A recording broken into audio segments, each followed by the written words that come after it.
Welcome viewer, I am Murugan S. This video tutorial describes how to check maximum RAM capacity support in laptop or PC.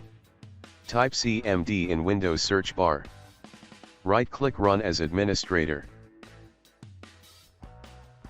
WMIC space. MEM physical space. Get space max capacity.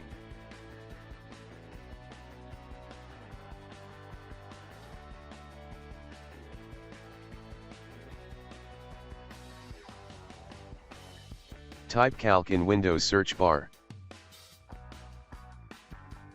Click calculator. Display value divided by 1024.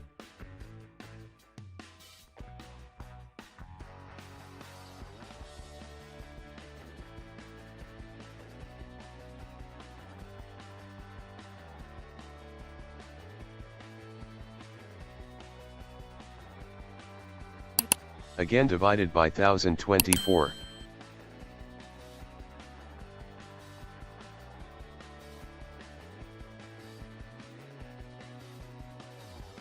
My PC maximum RAM capacity is 64 GB. I hope this video tutorial helps to you. Please like, share and don't forget to subscribe my channel. Thank you very much. See you next video.